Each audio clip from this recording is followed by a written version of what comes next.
Lily. Hi, Ellen. Hi.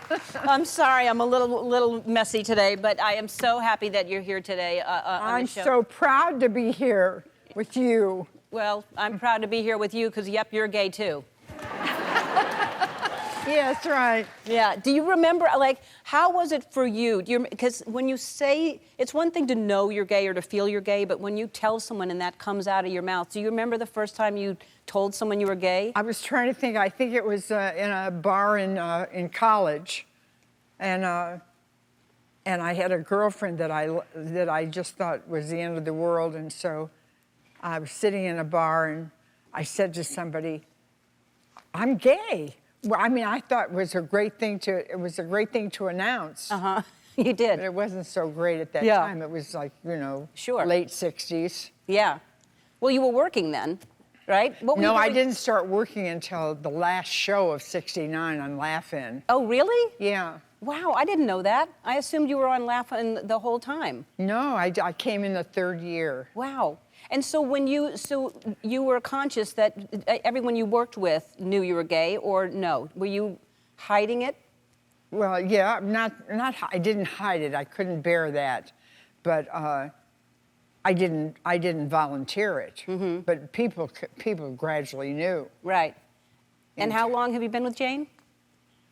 51 years in March. That's so funny.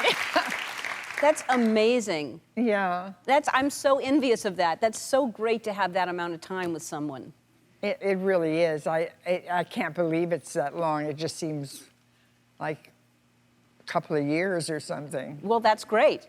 That's great. Yeah, no, I know. It's wonderful. Coming out is different for everyone. Some people tell their parents in the privacy of their own home, and some people tell them in a sold-out arena of 17,000 people with the help of Harry Styles. Take a look. My mum is in section 201. Where is... Can we get the house lights up all the way at the top somehow? There she is. What would you like to tell your mother? There's a lot of people. There is a lot of people. Did you not know? Do you want to tell her or should I tell her? Can you tell her? I can tell you, yeah. Okay, are you ready? Excuse me.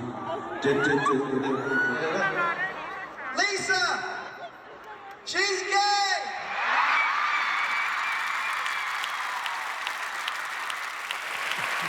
From Antelope Valley, California, please welcome McKinley and her mom, Lisa. Hi. Hello, you two. Hi, How are you? DeGeneres. Yes, I am. You're McKinley. Hi. Hi. Yes.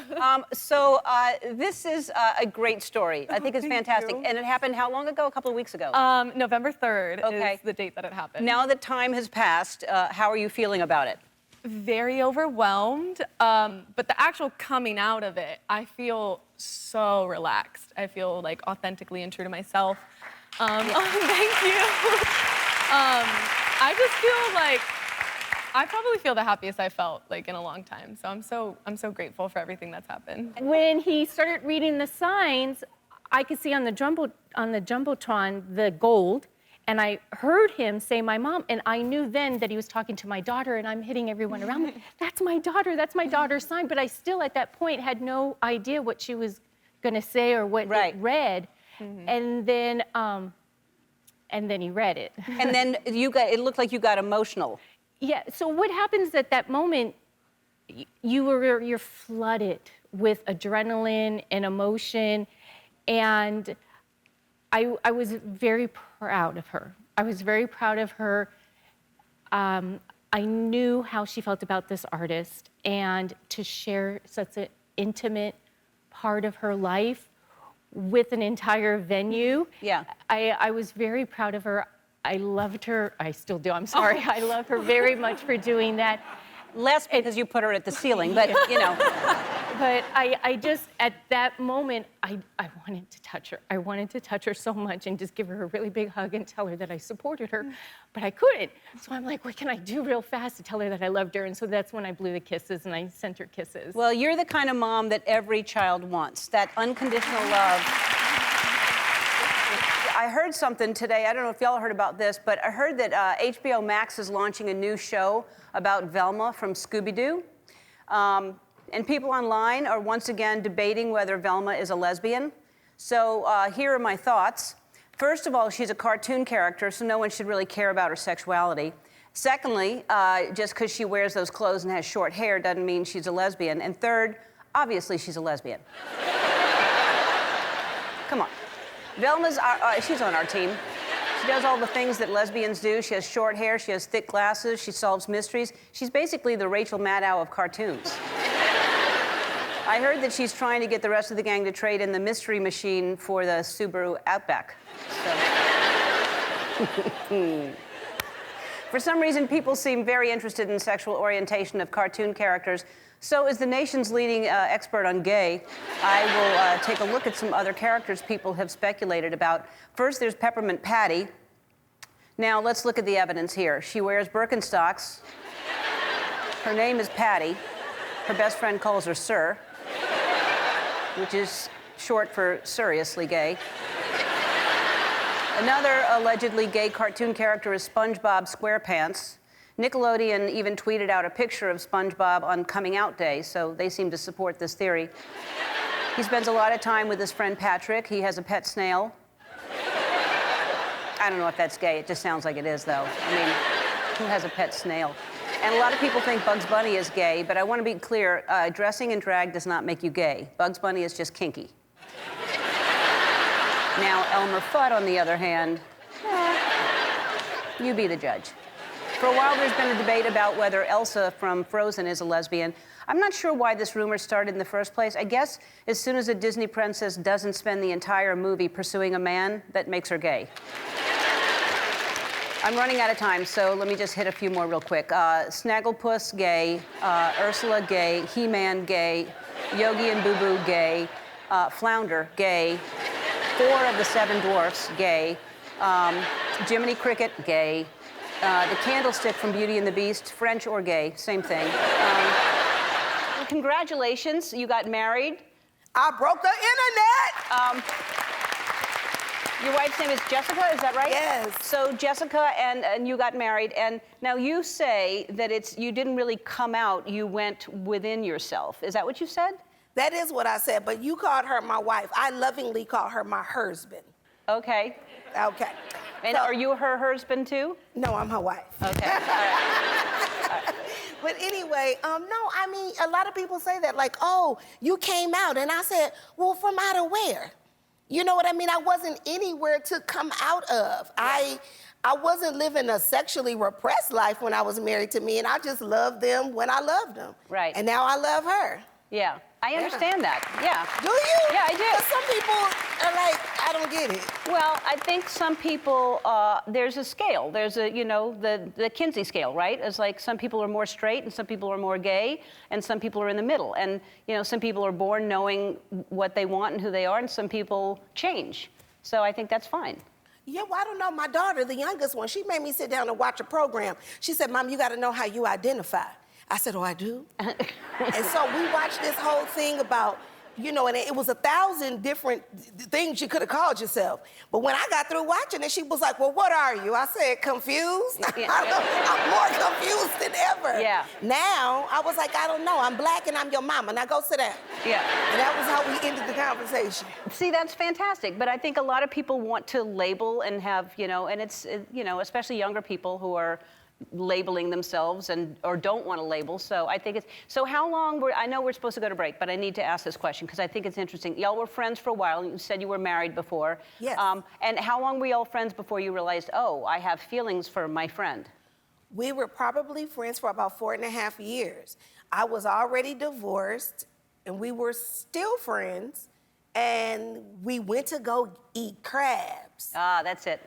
That's And the gay thing. Next thing you know, Yeah. it's a gateway, people. Yeah. If you don't want this life, don't go eat crabs. Do not go to eat crabs with your friend. That's what will do it. I knew I was going to get to the bottom of it before the commercial. I could not ignore this one. It's a proposal at the Eiffel Tower. Look how beautiful that is. It says, hi, at Chrissy Teigen at The Ellen Show. My parents aren't going to attend my wedding because they don't like that I'm gay. I need someone to walk me down the aisle and someone else for a father-daughter dance. Please come. My fiance and I would cry. Well, their names are Kate and Sarah, and they don't know this, but they're my next guests. Hi! Surprise! Hi. Who's who? I'm Kate. I'm Sarah. Hi, Sarah. Hi, Kate.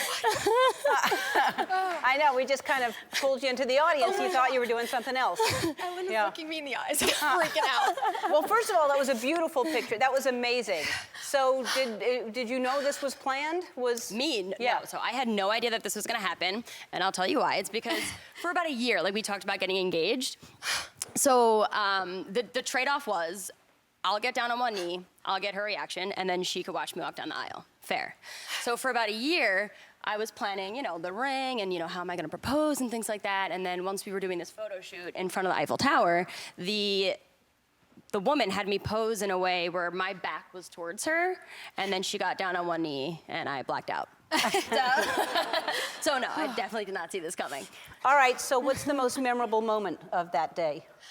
So for me, well, first and foremost, I just have to thank you, because if it wasn't for someone like you, I would have never had the courage to just go out there in the public and be able to propose to my fiance.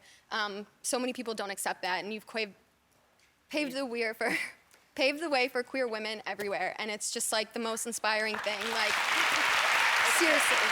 Yeah. Well, listen.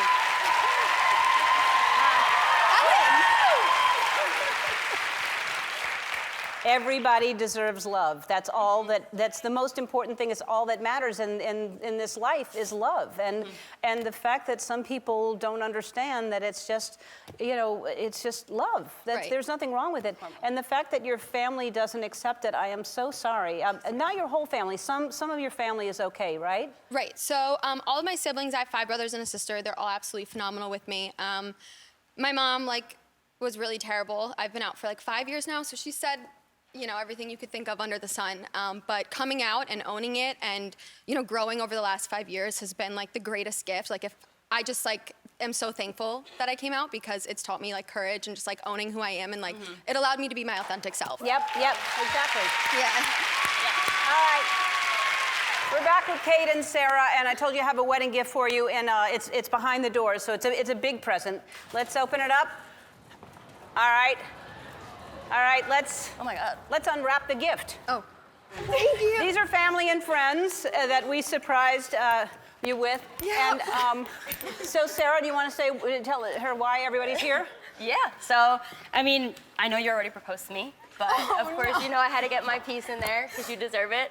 And there's no better way to do it than in front of our chosen family, and of course, our biggest role model. Oh my God. And the way that you feel today is the way you make me feel every day, and I can't wait to spend my life feeling that way. So, I love you so much. will you be my wife?